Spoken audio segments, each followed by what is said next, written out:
Évidemment, la peinture, encore une fois, je me défends de connaître quoi que ce soit en la matière. Évidemment, la peinture est extrêmement compliquée à saisir dans sa signification sociale et dans sa signification politique notamment. Comment est-ce que, dans une société donnée, est-ce que la peinture ou les artistes peintres doivent s'inscrire dans le mouvement d'ensemble qui fait que la société bouge, qu'elle se transforme, qu'elle connaît des conflits, qu'il y a des intérêts, etc. Ça a toujours été un problème extrêmement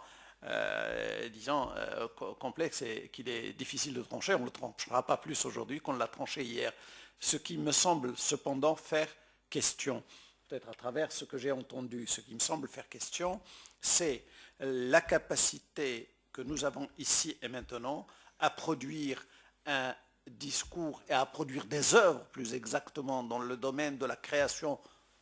en ce qui concerne les arts plastiques,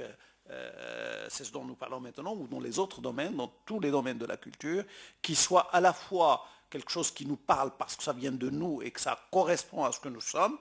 mais qui en même temps parle aux autres et constitue un pont et un lien avec les autres, qui emprunte aux autres et qui donne aussi aux autres. C'est tout le sens un petit peu de la démarche que nous essayons de promouvoir au niveau de la Fondation, qui consiste à cultiver nos valeurs, à cultiver nos réalités, à cultiver entre guillemets, j'aime pas beaucoup le mot identité parce qu'effectivement on en a usé et abusé à longueur de temps, mais il est clair que sur la base de ce que nous sommes, il ne s'agit ni d'être fier, ni d'être,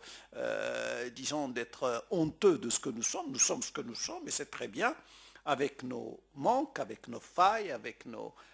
difficultés, avec aussi les choses positives qui sont en nous, et pour mieux être avec les autres dans un monde qui soit vivable. C'est un peu cela, me semble-t-il, le propos